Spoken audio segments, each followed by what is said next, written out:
Assalamualaikum warahmatullahi wabarakatuh. Bertemu lagi dengan channel Berbagi Ilmu. Kali ini kita mau membahas tentang hukum persaingan usaha terkait dengan kesepakatan harga. Nah, hukum persaingan usaha ini menurut saya cukup menarik dan cukup penting ya bagi Indonesia, terutama melihat banyaknya sekali usaha-usaha yang melakukan praktek-praktek persaingan atau praktek-praktek usaha yang tidak sehat, sehingga yang dirugikan siapa? Yang dirugikan tentu saja satu konsumen, yang kedua adalah pelaku usaha yang masih kecil. Nah, untuk melihat lebih jelasnya memang ada perlu pembahasan yang cukup banyak, tetapi kali ini kita fokus atau kita coba untuk mengulik sedikit atau melihat sedikit tentang praktek-praktek persaingan usaha yang tidak sehat, terutama tentang kesepakatan harga.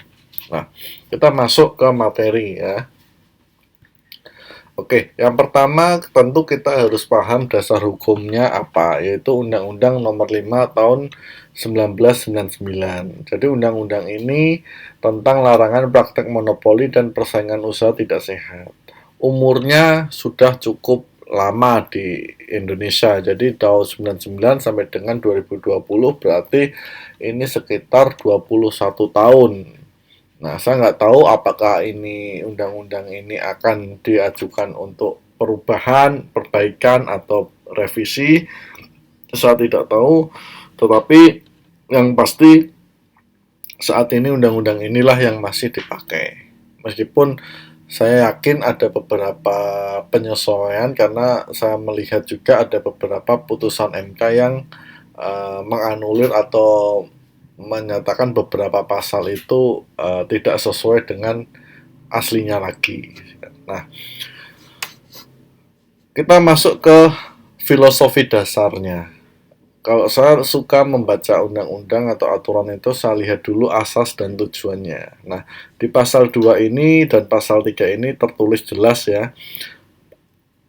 Pasal 2 berbunyi, pelaku usaha di Indonesia dalam menjalankan kegiatan usahanya berasaskan demokrasi ekonomi dengan memperhatikan keseimbangan antara kepentingan pelaku usaha dan kepentingan umum. Ya, jadi asasnya adalah demokrasi ekonomi. Yang perlu diperhatikan kepentingan pelaku usaha dan kepentingan umum. Jadi bukan total kepentingan pelaku usaha atau bukan kepentingan umum, tapi harus seimbang.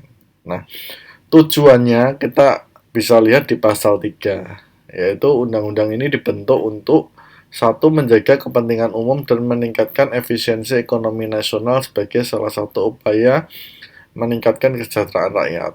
Dua, mewujudkan iklim usaha kondusif dan seterusnya. Tiga, mencegah praktek monopoli dan atau persaingan usaha tidak sehat. Empat, terciptanya efektivitas dan efisiensi dalam kegiatan usaha. Nah, ini secara filosofinya tujuannya seperti itu. Tapi apakah itu bisa tercapai atau tidak? Nah, ini tergantung kita semua sebagai orang yang menjalankan undang-undang ini. Katakanlah Anda adalah pelaku usaha, atau Anda adalah anggota KPPU, atau Anda masyarakat yang melihat adanya praktek-praktek persaingan usaha di Indonesia. Nah, ngomong tentang penetapan harga itu diatur dalam pasal 5.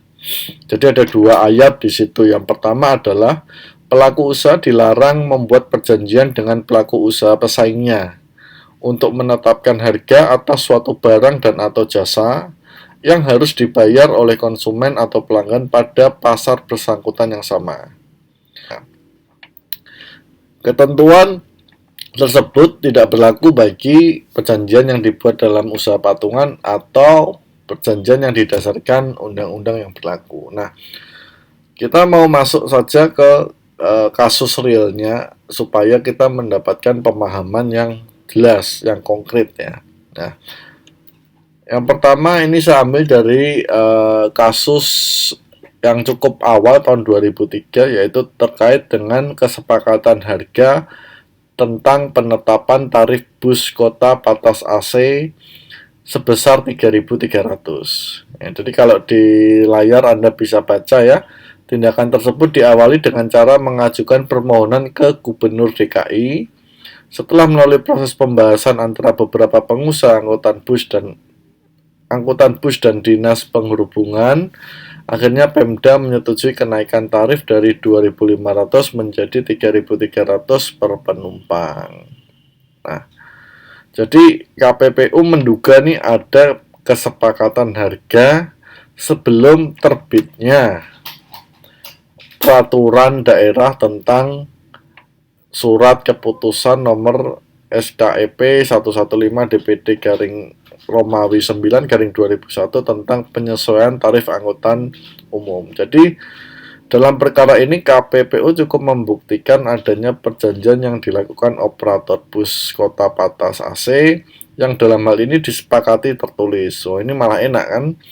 Kemudian surat tersebut diajukan dan disetujui Gubernur DKI, tindak lanjut berupa surat keputusan. Nah, pembuktian tersebut seharusnya disertai dengan adanya pembuktian dampak negatif terhadap konsumen atau pesaingnya atas adanya kesepakatan tersebut. Jadi intinya kalau di kasus ini ada beberapa organda gitu atau beberapa pengusaha lah ya, pengusaha angkutan umum itu membuat kesepakatan untuk menaikkan tarif dari 2,5 ke 3.300 per penumpang. Kemudian bersurat ke DKI atau Dinas Perhubungan untuk agar tarifnya disesuaikan.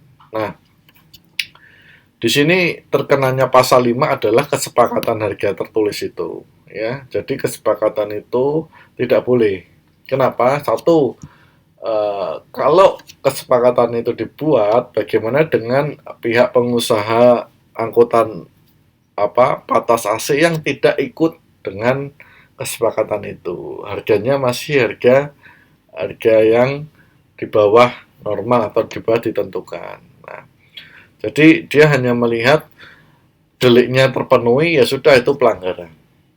Meskipun kita bisa melihat besaran nilai 3.300 kalau kita rasakan sebagai penumpang dengan pelayanan yang diberikan ya memang sangat jauh, wajar lah ya. Nah, memang harus disesuaikan. Mungkin mekanismenya ini yang salah menurut saya, tapi mereka melakukan pelanggaran itu ya. Cuman harusnya mekanismenya ada review dari pemerintah setiap periodik ya. Nah, jadi kalau alurnya tetap seperti ini, maka akan selalu kena, menurut saya ya, pendapat saya akan selalu kena pelanggaran terhadap pasal 5 Undang-Undang nomor 5 tahun 99. Karena ada kesepakatan dulu nih, yuk bareng-bareng yuk naikin yuk, karena apa? Karena kita costnya udah tinggi dan sebagainya. Nah, baru diusulkan ke Pemda. Nah, itu malah kayak seperti itu, berarti ada kesepakatan di awal. Nah, harusnya gimana ya? Harusnya sebenarnya Pemda itu punya kebijakan mereview atau membuat kuesioner atau survei setiap berkala, mungkin 6 bulan sekali, kepada siapa? Mungkin kepada penumpang ya, bukan kepada organdanya. Kalau organdanya ini pasti pengen harganya naik setinggi-tingginya, kepada penumpang dan seterusnya. Terus melihat laju inflasi dan sebagainya lah, macam-macam. Jadi bukan dari kesepakatan dari pelaku usahanya. Oke, kita supaya lebih clear lagi, kita masuk ke contoh kedua. Nah, contoh kedua ini adalah terkait dengan kesepakatan harga SMS atau Short Message Service ya. Jadi ini operator telekomunikasi. Jadi tahun 2007, perkara nomor 26 garing KPPU strip L garing 2007. Jadi ada laporan tentang penetapan harga SMS off-net. Nah, pelanggaran itu dilakukan oleh operator jasa telekomunikasi periode 2004 sampai 2008 1 April. 4 tahun ya, mungkin 3 tahun lebih lah.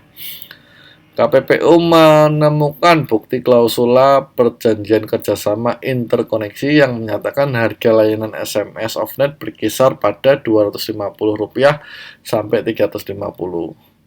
Tim pemeriksa juga menemukan klausula penetapan harga SMS tidak boleh lebih rendah dari Rp250 dalam PKS interkoneksi. Nah, ini juga ya, berarti kalau sudah ada PKS-nya, berarti ada perjanjian tertulisnya, di mana operator akan mengenakan tarif tertentu.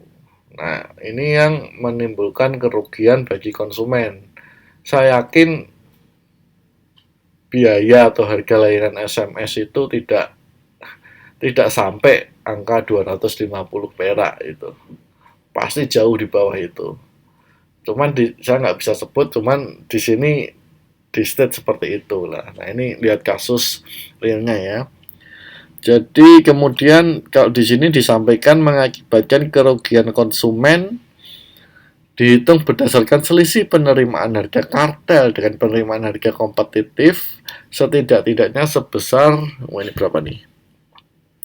2,8 triliun. 2,8 triliun ya. Nah, komisi tidak berwenang menjatuhkan sanksi ganti rugi untuk konsumen. Artinya yang sudah dibayar konsumen ya sudah, nggak mungkin ini diganti satu-satu. Dalam putusannya KPPU menyatakan bahwa 6 operator telekomunikasi, ya siapa saja itu Anda bisa lihat dah nanti di putusan KPPU-nya, melanggar pasal 5 dan dijatuhi denda 4 miliar sampai dengan 25 miliar. Ya. Jadi sebenarnya dengan adanya KPPU ini, dengan adanya hukum persaingan usaha ini setidaknya membuat masyarakat atau konsumen ini menjadi sedikit terbantu ya, karena kita yang masyarakat biasa kadang kan kita tidak tahu, katakanlah kita mau beli pulsa atau kuota katakanlah harga sekian, ternyata itu harganya sudah dimainkan dan sudah disepakati oleh para pelaku. Di contoh ini adalah harga SMS ya.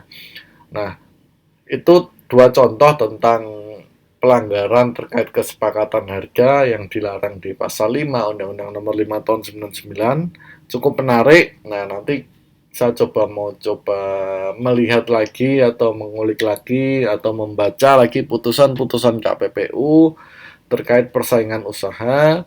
Yang pasti saya yakin nanti di lingkungan sekitar kita akan ngeh atau kita akan melihat adanya praktek-praktek persaingan usaha yang tidak sehat. Nah, dari situ nanti kita bisa belajar, di situ nanti kita juga punya hak untuk melaporkan sepanjang memang ada bukti dan sebagainya ya. Nah, tapi setidaknya ini sebagai pengetahuan saja, sebagai tujuan pembelajaran kita menambah wawasan bahwa di Indonesia juga sedang berusaha untuk membuat iklim persaingan itu sehat dengan tujuannya tadi ya. Asasnya adalah demokrasi ekonomi, tidak semata-mata kepentingan usaha, tapi juga memperhatikan kepentingan publik. Itu saja dari saya tentang pembahasan hukum persaingan usaha. Mudah-mudahan bisa bermanfaat, mudah-mudahan bisa memberikan insight bagi Anda. Jika ada yang salah dalam penjelasan saya mohon maaf, mohon koreksinya. Terima kasih sudah menonton. Assalamualaikum warahmatullahi wabarakatuh.